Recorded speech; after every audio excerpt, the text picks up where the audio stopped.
Oswald, vous nous habituez désormais à des scénarios complètement fous à tous les matchs du HAC, quoi. C'est encore le cas ce soir. Bah, c'est vrai que si on est dans une période où on est un peu à réaction. Sur notre première mi-temps, c'était un peu similaire à ce qu'on a proposé, même si on a fait des erreurs défensives pénalisantes sur un match de coupe, parce qu'on sait très bien qu'en coupe, il faut éviter d'être mené. Voilà. Maintenant, ce qui m'a plu sur ce match-là, c'est qu'on est resté conforme à ce qu'on fait, à savoir on a mis de la générosité, on a eu un caractère très offensif, peut-être trop, parce qu'on a mal géré cette supériorité au score à 4-2, mais ça fait partie du caractère et du profil de l'équipe, donc il faut en prendre les bons côtés, puis en assumer les moins bons. Vous revenez encore de très loin.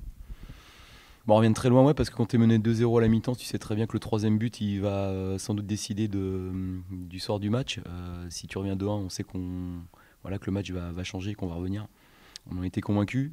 Si c'est 3-0, c'est difficile, mais pour ça, il a fallu qu'on change un peu le caractère, notre façon d'appréhender les choses, parce qu'on était insuffisant dans toutes les situations de duel. Et je trouvais qu'on manquait d'agressivité. Par contre, en deuxième mi-temps, on a retrouvé une équipe qui avance, une équipe qui se projette en nombre, avec du monde dans la surface de réparation. On a marqué 4 buts en une mi-temps, ce qui est quand même pas rien. Ça fait 2 fois en 45 minutes qu'on en met 4. Et voilà, des gens qui ont envie de marquer, de se créer des occasions. Et c'est ce qu'on dit depuis le début, c'est ce qu'on veut. On aura des moments où ce sera à notre désavantage, mais en ce moment, ça tourne dans le bon sens. Donc à nous d'en profiter, puis de prolonger cette dynamique. Il y a un élément, et c'est un élément, j'allais dire, de coaching qui est peut-être la clé du match, c'est quand vous faites rentrer Ebenezer Assifou, ça dynamite et ça dynamise toute l'animation offensive de l'équipe. Tout le monde en profite. Sur sa première accélération, vous arrivez à revenir au score. Enfin, c'est vrai qu'on est forcément en ce moment dans une période où on est dépendant des joueurs qui sont les plus en forme et qui sont en confiance, et on en avait beaucoup sur le banc ce soir, parce qu'on a comme l'équipe de Nîmes un championnat géré, même si Nîmes nous rejoue que lundi et que nous on joue dès vendredi soir, donc ça fait une grosse différence. Il y a quand même 3 jours d'écart entre nos prochains matchs, mais voilà, il y avait une gestion d'effectifs à avoir. Ce qui comptait ce soir, c'était, quels que soient les choix de joueurs, c'était d'avoir une réponse de groupe, une qualification de groupe.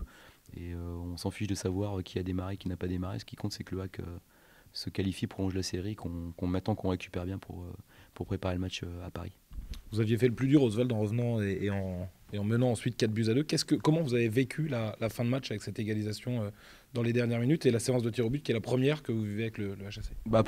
Plein de choses, parce qu'on sent qu'il y a 2-3 ballons qu'on joue négativement à 4-2, qu'on doit mieux gérer, qu'on doit mieux ressortir. Et ça c'est toujours embêtant, parce qu'on laisse l'adversaire s'installer. Il y a un coup franc qui est inexistant, qui, avec un joueur comme Savanier, c'est un penalty. Voilà, dès qu'on voit coup franc, il a un pied. Alors il aurait fallu qu'on fasse un exploit, en tout cas Yo, mais trop bien tiré, il n'y a rien à faire. Voilà, puis après on manque d'expérience dans la gestion. On a un joueur blessé, Nîmes décide de jouer. On ne peut pas leur reprocher, ça fait partie du règlement, c'est à l'arbitre de décider d'arrêter ou pas, mais c'est vrai qu'on est plombé sur cette situation-là, où en plus il faut monter leur gardien, on est un de moins, enfin 2 avec le gardien en plus. Voilà, mais on savait que Yo allait nous qualifier au tir au but, parce que ce qui n'en sort pas un, c'était exceptionnel au Trophée Normand, mais il a bien choisi le moment pour en sortir un. On avait juste à mettre nos 5, parce que c'était sûr qu'il allait en sortir au moins un. Voilà, c'est ce qu'il a fait.